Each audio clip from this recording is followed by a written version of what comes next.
இத்தாலியில் வாட்டிகன் நகரில் பழமை வாய்ந்த தேவாலயத்தில் கிறிஸ்துமஸ் சிறப்பு திருப்பலி நடைபெற்றது.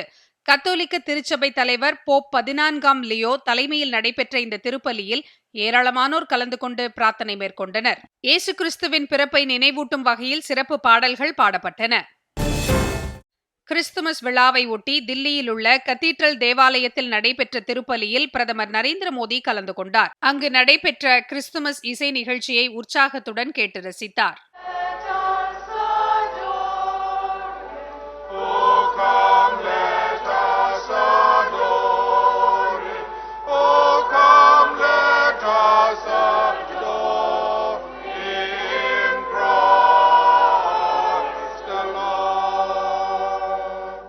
முன்னதாக கிறிஸ்துமஸ் பண்டிகையொட்டி கிறிஸ்தவர்கள் அனைவருக்கும் பிரதமர் நரேந்திர மோடி வாழ்த்து தெரிவித்துள்ளார். இது குறித்து அவர் வெளியிட்டுள்ள சமூக வலைதள பதிவில், இந்த நாள் அனைவர் வாழ்விலும் அமைதி, நம்பிக்கை, கருணையை அருளட்டும் எனவும், இயேசு கிறிஸ்துவின் போதனைகள் சமூக நல்லிணக்கத்தை வலுப்படுத்தட்டும் எனவும் குறிப்பிட்டுள்ளார்.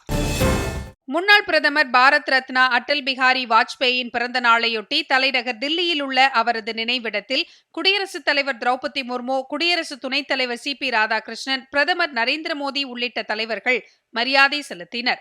இதேபோன்று முன்னாள் குடியரசு துணைத் தலைவர் வெங்கையா நாயுடு, மக்களவைத் தலைவர் ஓம் பிர்லா, பாஜக தேசிய தலைவரும் மத்திய அமைச்சருமான JP நட்டா, பாஜக செயல் தலைவர் நிதின் நபீன், தில்லி முதலமைச்சர் ரேகா குப்தா மற்றும் பல்வேறு மத்திய அமைச்சர்கள், நாடாளுமன்ற உறுப்பினர்கள், சட்டமன்ற உறுப்பினர்கள் ஆகியோரும் வாஜ்பாய் நினைவிடத்தில் மலர் தூவி மரியாதை செலுத்தினர். முன்னாள் பிரதமர் பாரத் ரத்னா அடல் பிஹாரி வாஜ்பேயின் பிறந்த நாளையொட்டி அவருக்கு பிரதமர் நரேந்திர மோடி மரியாதை செலுத்தியுள்ளார். அவர் வெளியிட்டுள்ள சமூக வலைதள பதிவில், நல்லாட்சிக்காகவும் தேசத்தை கட்டமைப்பதற்காகவும் தம் வாழ்நாள் முழுவதையும் அர்ப்பணித்தவர் அடல் பிஹாரி வாஜ்பாய் என புகழாரம் சூட்டியுள்ளார். மிகச்சிறந்த கவிஞர் மற்றும் பேச்சாளர் என்ற முறையில் நாட்டு மக்களால் என்றும் வாஜ்பாய் நினைவு கூறப்படுவார் என குறிப்பிட்டுள்ளார்.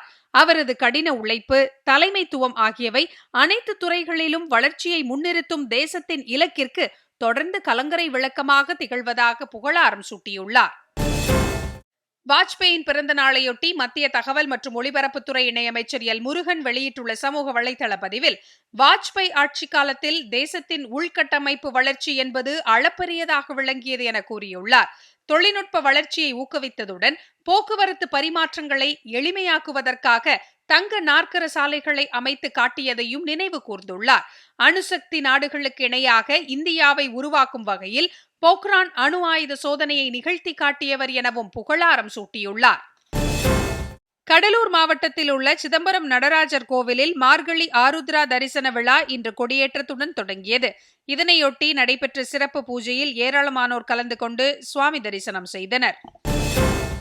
உத்தரப்பிரதேச மாநிலத்தின் பல்வேறு பகுதிகளில் கடும் பனிப்பொழிவு வாட்டி வதைக்கிறது. அதிகாலை வேளையில் குளிர் அலை வீசுவதுடன் எதிரே வரும் வாகனம் தெரியாத அளவுக்கு பனிமூட்டம் காணப்படுகிறது. கடும் குளிரிலிருந்து தப்பிப்பதற்காக ஆங்காங்கே வெப்ப அனலை உருவாக்கி குளிர் காய்ந்தனர்.